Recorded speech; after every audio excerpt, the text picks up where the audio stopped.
Yo, it's Teddy, Caravan Film Crews, the biz dev channel. Tips, tricks, and hacks that'll help you step your game up and land more gigs.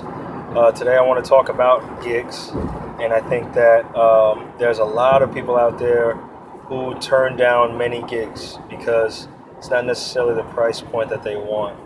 And although you're taking it on a gig by gig basis, and you're saying, well, I want to be paid more, so no, I'm not going to do that gig. I think that people are really underestimating the value of a paid project that comes across their desk. If you're making less than 5 G's, 10 grand, a month, if you're making, if you're making like 4 figures or less per month, you can't afford to turn down anything, especially when you're starting out. Like if you're starting out, or even if you're 3, 4, 5 years into the business and you're still making, under 10 grand a month, you can't turn anything down. There's really not much you can turn down. Gigs are going to come across, and now obviously, like, the caveat to this is, if it's impossible because of time, and circumstance, it's impossible for you to pick up the project. That's one thing. Or if you're dealing with a client that is already going to be a hard time, like it's going to be a difficult client, and you're not going to get paid what you want, or you're going to get paid a fraction thereof, then yeah, like, pass on it. That sounds totally understandable. But if all those other categories of the project are intact and it's something you would do, and the only reason why you're not doing it is because of the dollar amount, I think you need to just go ahead and take that gig. I don't think you should pass on that gig. And I think that it can be at least like paid practice for you.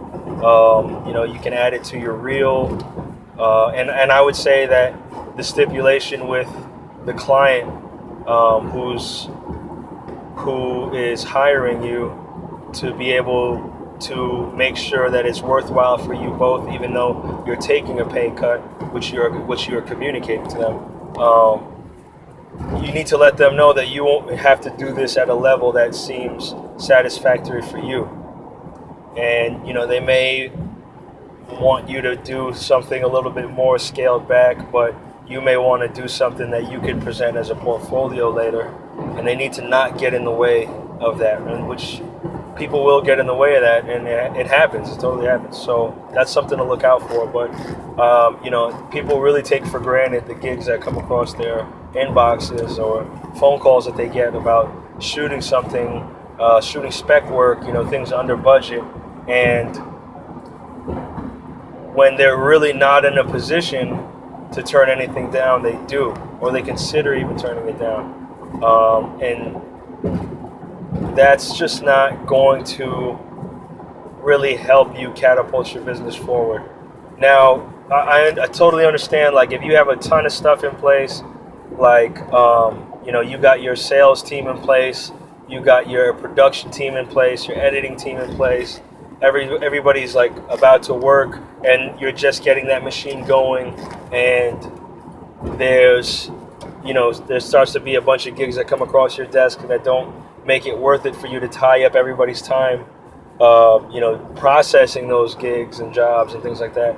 And because of that, you would rather turn it down and wait for something, some bigger fish to jump in the boat.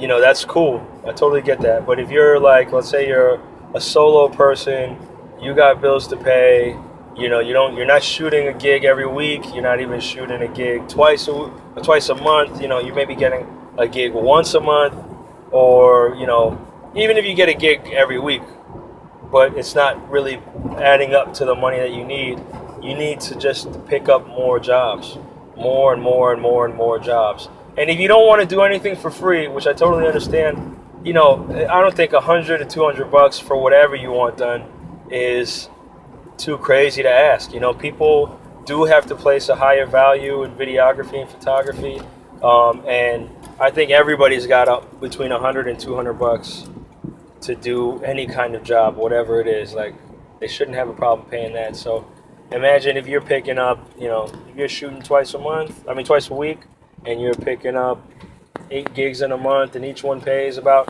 $200. That's $1,600 a month. Somebody can at least pay rent off that, maybe keep the lights on and that kind of thing. But this is just really appreciating the fact that there's jobs there for you. I think a lot of people take that for granted. A lot of videographers and photographers take that for granted, and you need to say yes a lot more. You need to do a lot more. You really need to show yourself to be out there doing stuff, and it's really, really important to do so. So, yeah, that's all I got. Hope it was helpful for you. Hope you find value in it, and I hope it helps you to catapult your business forward and land more gigs. So hit me up, call, text, email, DM, tweet, whatever. Let's collab, anything. Just hit me up. Love to hear from you. All right, peace.